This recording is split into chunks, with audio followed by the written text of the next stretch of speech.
சொல்லிட்டு அவங்க வேற பேசுறாங்க. ஆனா ஆசிரியர் வேறையா, இவங்க ஜனங்கள் வேற, அதிகாரிகள் வேற, போர் வீரர்கள் வேற. அவருக்கு இந்த அவன் இதோட கூட சிலுவையில் அறையப்பட்டிருக்காங்க. அவன் என்ன செய்வான்? நீ கிறிஸ்துவானால் என்னுடைய உன்னைய ரட்சித்து எங்களை ரட்சிய அப்படின்னு சொல்றான். அது வரைக்கும் இன்னொரு விதம் வரப்பட்ட கடனும் ஆண்டோட நிந்தித்ததாக சொல்லி அந்த மற்ற சுவிசேஷங்கள் இதுல இல்ல, இந்த சுவிசேஷத்துல இல்ல. அப்போ ஓகே, அவன் அவ்வளவு நேரம் இந்த சார்ந்து தூசி ஆண்டோட நிந்திச்சவன் கடைசியில ஒரு நிமிஷத்துல ஆண்டர் சொன்னாங்க முதலாவது வசனம் ஏவர்களுக்கு மதியம் காவல் செய்கிறதுக்கு என்னது நிறைய இருக்கிறாள் சொன்னாதான் சொன்ன உடனே இதயத்தில் ஒரு மாற்றத்தாரு. ஏற்கனவே ஒரு மாற்றம் வந்து ரேசெல்லாம் வராது. நாளும் அந்த மாதிரி இதயத்துல ஒரு வேதனை இருந்தா ஐயோ நம்ம செய்தமே அப்படிங்கிற ஒரு வேதனை இருந்தா தான் அந்த மாதிரி ஒரு மாற்றம் வரும். ஆனா அவன் உடனே வளர்ந்துருக்கிற கல்லை என்ன செய்வான்? பயங்கரமான ஆக்கின கட்டணம் கிடைச்சா உனக்கு இன்னும் உனக்கு தெரியலையா அப்படின்னு சொல்லிட்டு தெய்வ பயம் இல்லையா, உனக்கு தேவை பயம் இல்லையா அப்படின்னு முதல்ல சொல்றான். அடுத்தது என்ன சொல்றாங்கன்னா, நாம வந்து நியாயப்படி தடிக்க முடியும், அக்கூட முடியும், அவங்க முடியும், களவு செஞ்சிருக்கோம், வேற என்ன செய்திருக்கோம். ஆனா அவர் அது பிறகு நம்ம செய்திக்கு தகுந்த பலனை நம்ம அடையணும். சொல்லுவோம் அந்த சிலுவையில இருந்துகிட்டே அவனை பயம். அவங்க ரொம்ப ரொம்ப நெருங்கிய நண்பர்களுக்கு தான் நம்ம அதில் அறிஞ்சுவிடணும். பிறகு வயதுக்கு கடைசியில ஆண்டவரே ஒரு வார்த்தை சொல்லலாம். அதாவது ஆண்டவரே உங்க ராட்சத்துல வரும்போது அது ஏனே நினைக்கணும் அப்படி சொன்ன உடனே தான் ஆண்டவர் வார்த்தையை சொல்லியிருக்காரு. இப்போ இந்த சின்ன பிள்ளைகளே பிள்ளைகளை வந்து நிறைய குடும்பங்களை நல்லா வளர்க்காங்க. பெற்றோர்கள் ஒற்றுமைனா பிள்ளைகள் கண்டிப்பாக நல்லா தான் இருப்பாங்க. பிற்கால பிறகு அது முடிக்க முடியாத பிள்ளை ஜபத்தின் மூலமா நிறைய குடும்பங்களை கொண்டு வந்துருவாங்க. இங்க வந்து இந்த வரக்கூடிய பள்ளி வந்து கொஞ்சம் பெற்றோர் மூலமா வளர்க்கப்பட்டா இருந்திருக்கணும். அவன் வந்து இந்த ஆண்டவரை பார்த்த உடனே ஒரு நம்ம எப்படி கஷ்டப்படணுமே, அவன் அவங்களுடைய பாவத்தை உணர்வு. ஏழாம் 26:41 நம்ம பார்த்தோம்னா, நீங்கள் எனக்கு எதிர்த்து நடந்த பேர் நானும் உங்களை எதிர்த்து நடந்து உங்கள் அக்கிரமத்துக்கு நடந்து உங்களை வந்து அங்கே பேசல. அடுத்த இடத்துல ஒரு குற்றத்தை நீங்க அறிக்கைக்கு ஒரு உங்க அக்கிரமத்துக்கு அடுத்த தண்டனை நீங்க சரியென்று நியாயம் என்று ஒத்துக்கொண்டால் நான் வந்து யாக்கோபோடு பண்ணின உடன்படிக்கை, ஈசாக்கோடு பண்ண உடன்படிக்கை, ஆபிரகாமோடு பண்ணின உடன்படிக்கை நினைப்பே தேசத்தை நினைப்பே சொல்றாங்க. இதை வந்து நம்ம செய்தது தக்க பலனா ஆண்டவர் தந்திருக்காரு. அவர் ஒரு அநியாயம் செய்யலைய, அவரை போய் நீ ஏன்டா கருத அப்படின்னு நான் சொல்லல. பக்கத்துல பேசிப்போம். பிறகு அடுத்த ஆண்டவர்கிட்டே காட்டு. இப்போ இவர் எதை செஞ்சாருன்னு சொல்றாங்க, அந்த கள்ளவே சொல்றோம். அப்போ ஆண்டவர் என்ன செஞ்சாரு? ஆண்டு ஒரு அவர் சொல்றாரு, ஏமாந்துட்டா பார்த்தோன்னா என்ன குற்றம் உண்டு, பாவம் உண்டு என்று என்னை யார் குற்றம் சாட்ட முடியும் அப்படின்னு சொல்றாரு. ஒரு பாவம் அறியாதவர தேவாதி தேவன் என்ன செஞ்சாரு? நமக்காக உலகத்திலே கொடுத்தாரு. ரோமர் 8:3 பார்த்தோம்னா அதே மாம்சத்துல பிரகடனமாக இருந்த நியாயப்பிரமாணத்தை நிறைவேற்ற நிறைவேற்ற முடியாததை தேவன் தாவே செய்ய முடியும். அந்த குமாரனை அனுப்பி அவர் என்ன செய்தாராம்? பாவம் மாம்சத்திலே ஆக்கினே தீர்ந்தார் அப்படின்னு அந்த குமாரன் மூலமாக ஆக்கினி. இது எங்க உள்ளது? ஆதாம் 3 உள்ளது. அதாவது ஆதாம் இருந்தது எவ்வளவு பழம் வச்சுட்டா எவ்வளவு ஒரு இடத்துல குற்றம் சாட்டவே இல்லை.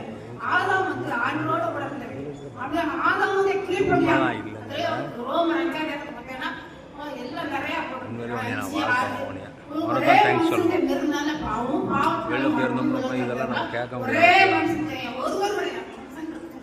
ஒருவருடைய கீழ்ப்படினால நீதி வந்துருச்சு.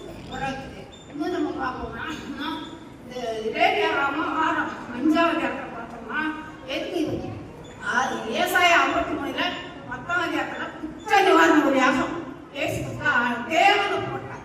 நம்ம பார்த்தோம்னா எல்லாம் நியாய பிரமாணத்தின் அடிப்படையிலே செய்யுது. இப்ப என்ன சொல்றாங்க? பழைய ஏற்பாடு காலம், இது வந்து புதிய ஏற்பாடு காலம். அப்போ சம்பந்தம் இல்லாம யார் இயேசு கிறிஸ்து செய்தாலும் நியாய பிரமாணத்தின் அடிப்படையிலே அவங்க பெற்றோர்களும் செஞ்சிருக்காங்க. நாங்க அப்ப 7வது படிக்க பற்றியா நிறைய பேர் கலந்து கிடந்தோம். எங்களுக்கு பெரிய ஆசீர்வாதம். எனக்குலாம் அது நல்ல ஆட்டு மழைக்கு காட்டுவார் பாருங்க. ஒரு காரியத்தை ஆட்டு மழைக்கு கல்லிருக்காரு. இந்த குற்ற நிவாரண பிள்ளையாக என்ன பண்ணுவாங்கன்னா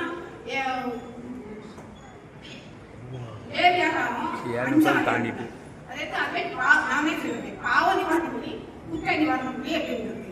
பாவ நிவாரணம் மனுஷனுக்கு விரோதமா செய்யப்பாங்க. கட்சிக்கு போட்டாங்க அவங்களாம் ஆண்டுக்கு செய்யக்கூடிய ஒரு பொருட்காங்க.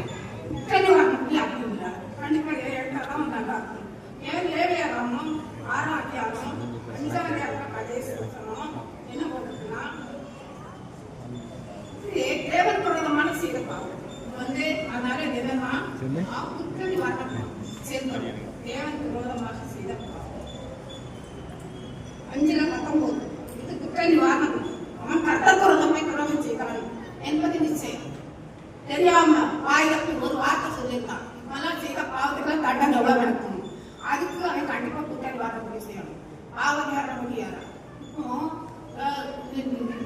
ஆதாம் கீழ்படியல ஏசாவில பழத்தை பறிக்காத திங்காதான் சொல்லுது. பறிச்சது அவன் தின்னுட்டான்.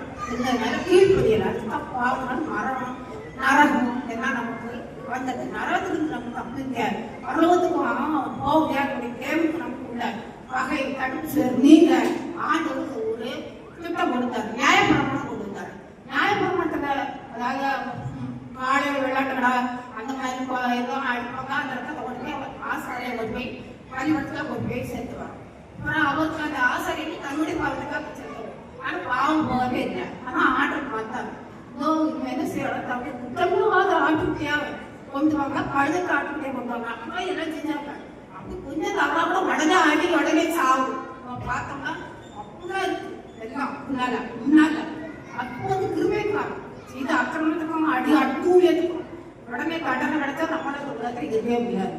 இப்போ குற்ற நிவாரணம் அதுக்கே 6 மணி நேரம் நடந்தது. அது என்ன பண்றது, ஏழு விரோதமான பாவங்கள் செய்தவங்களுக்கு குற்ற நிவாரணம் செய்யணும். மனுஷன் கடன் வாங்கி கொடுக்க மாட்டாங்க. இதை வச்சிருந்து சொல்லிட்டா நீ என்ன கேட்க தந்தா போயிட்டா அப்படின்னு சொல்லி அவன் சொல்றாங்க. நீ கொஞ்சம் நல்ல பொருளா பணமோ நிலமோ இருந்தா அதை எப்படியாவது தனக்கு சொந்தமா ஆக்கணும்னு சொல்லி அவன் எவ்வளவு எப்படியாவது சீட்டு வாங்கிடுறான். மனுஷன் போராட்டம் செய்யக்கூடிய இதுக்கும் குற்ற நிவாரணம் பண்ணிதான்.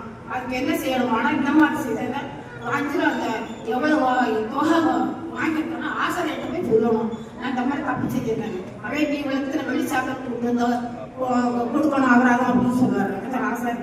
ஆசிரியர் அதை கொண்டு வந்து அந்த ரூபாயை செலுத்தக்கூடாது.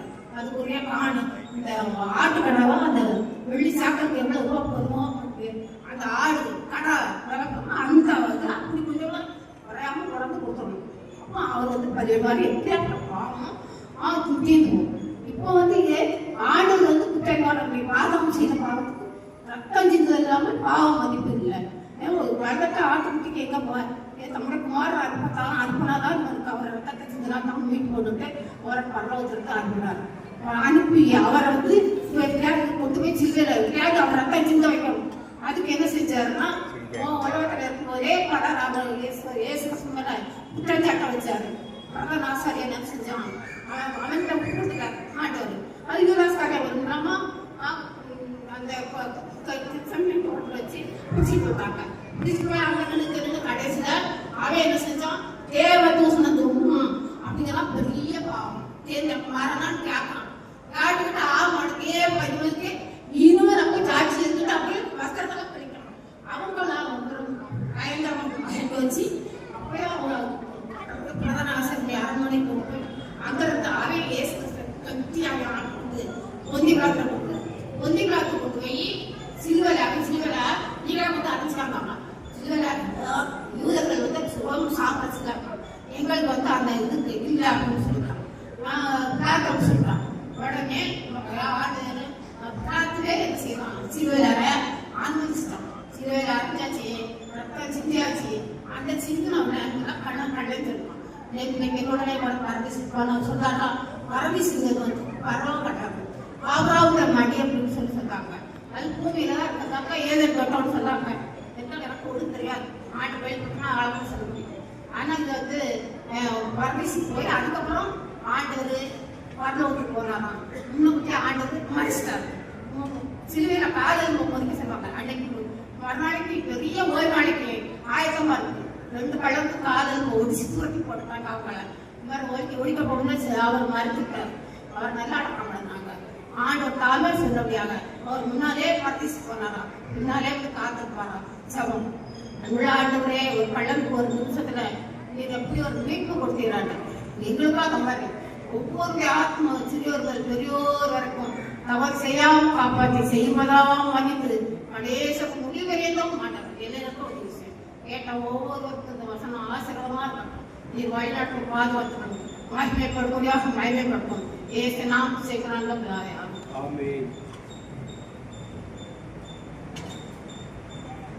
நாம் ஜெபம் செய்வோம். முழங்கால் படியிட்டு நம்மை நாமே பரிசோதனை செய்து பார்ப்போம்.